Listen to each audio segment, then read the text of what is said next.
there was a moment there, and it was a very big growing up moment for me. And I think it has a lot to do with the transition from being bullied to no longer being bullied.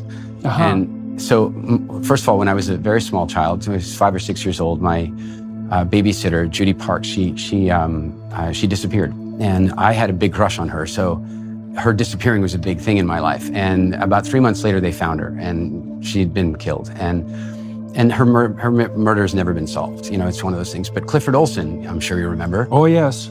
He took credit for it, I think, because he had a cash for locations program. So he took credit for it, but then it turned out it had nothing to do with him. But this was in my awareness. That's a crooked man. It was crooked. It was crooked. To be a serial killer who will also go to the lengths of confessing to murders he didn't commit. Well, they were paying him for body locations. Jesus Christ. That's a whole nother thing. But I grew up with that in my awareness. And so here I was in Edmonton, and one night, and I lived in actually the part that I'd left out is after my dad and I reconciled, he moved to Vancouver and he left me there. So I was still living on my own, but at least now in an apartment. And one night I was walking home. I'd missed my last bus. It's 3 a.m. and I was walking home, and I had to walk about 3 kilometers. And this is in East Edmonton. It's not the safest area in the world. And I'm going up through the alleys because it's longer to go on the lit streets. So I just take the alley route. And this car pulls up beside me slowly. And there's a guy in the car doing unacceptable things to himself while watching me as he walked by in the car. Yeah, fun. And the first thing I did is I went to my back pocket because it was like routine for me to have a switchblade or a butterfly knife. But I had just been out with some friends at a club that had metal detectors, so I didn't have one. So I'm walking down the street, and this guy's beside me, and I'm freaking out. And I've grown up with this awareness, right? Like we all come to that point where you realize life is actually not permanent. And that was fixed for me. So I was very aware of this situation. The guy kept circling around a bunch of times. And as I got closer to my house, I didn't want him to see where I lived. I lived on my own. I'm 15 years old, 16 years old. So I go into the school ground behind because it was floodlit like crazy to keep all the druggies out and stuff. So I go into the school ground and I climb up the spiral slide because I figure if I get to the top of the spiral slide, I'm safe. Right. Like there's no way he can get up there without coming up face first, right? Right. So I climb up there, floodlit, and plus there's apartment buildings on all sides of me, so there's witnesses, right? Like I'm in the safest possible place I could be at 3 o'clock in the morning. And he pulls into the school parking lot, and he sat there for quite a while, and then he opened his car door. And it's all so vivid to me, like the car was yellow, that's a long memory to hold on to, but, and he walked across the grass, and as he walked across the grass, I contemplated what was going on. And I made a very clear decision. I'm going to kill him. Like I have no choice.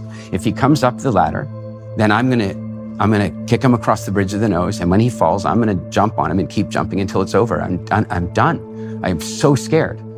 And he came right to the bottom of the ladder, and he put one foot on the ladder, put one hand on the rail, and he looked up to me and he goes, "Are you looking for company?"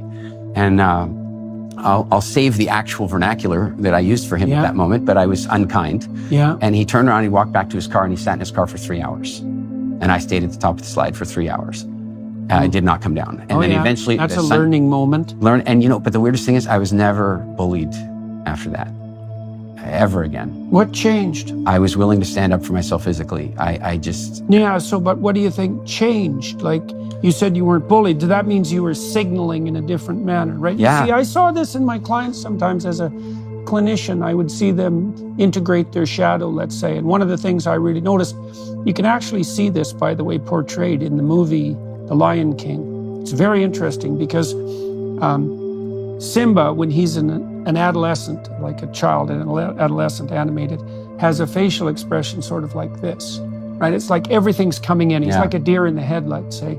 Then he has this initiation experience where he realizes his affinity with his father, and his father has a very commanding visage, a very commanding face, very differently animated. And these, of course, Disney-level animators are bloody geniuses, so they capture these things. And the animators flip Simba's facial configuration at that point so that there's a setness and a harshness to the way that he looks at the world. It's as if he's coming out instead of things coming in, right? He's got a command to him. And I'm wondering if that experience that you had restructured the physiognomy of your facial expression. Posture, Posture, facial expression, and reaction. Eye contact. Yeah. and reaction. Many years ago, and I read this article, and it set the foundation for almost all the work that I do today. And it was like, it influences everything I do. And it was an article about two women who were sexually assaulted in Central Park around about the same time. And this investigative journalist followed them after it happened, their recovery, and what their lives were like afterward. The one woman, they both went through it. And of course, there's a horrible truth about sexual assault, is that once you've been sexually assaulted once, you are significantly more likely to be sexually assaulted again. Yeah. And that's because the kind of people who commit those crimes are spineless, wimpy. They go after the weak. And so if predators. They're predators. And no, they're not even. They're the wrong.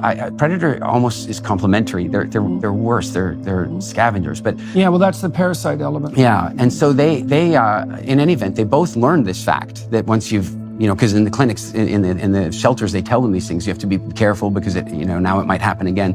The one woman hears that news, and the meaning she creates is, I am now even more of a victim than I was before. Yeah. And she turns to, a prescription and non-prescription medication and suicide attempts, and it ruins her whole life. Right. So that's the anxiety root. The other woman, she said, well, why?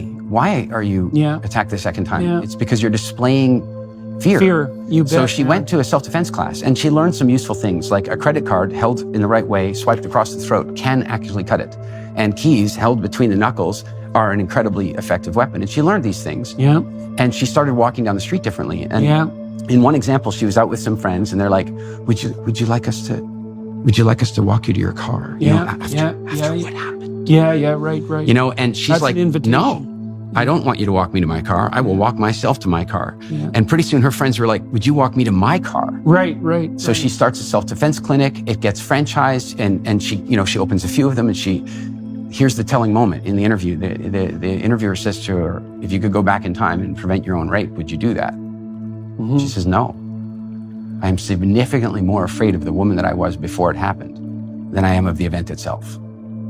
Yeah, right. And when I read that, and I thought about what happened. Those parasitical predatory types, especially with regards to predation on children, is they look for children who are uncertain and easily cowed. Yeah. And so that's another thing for everyone watching and listening to know. If you teach your children to be afraid as their fundamental response to the world, you are enabling the people who prey on them, because the people who do that will watch, and they target the children they think they can intimidate into silence. Yeah. So that trembling like a rabbit in the evil serpent eye of the predator, that's a very bad strategy for human beings, because we're not rabbits, and we don't use background camouflage as our defense. Yeah, it's that calling out of aggression that's the right response to predation. Now, it's interesting, that you said that you weren't bullied again after that, eh? Yeah. That's a very interesting transformation.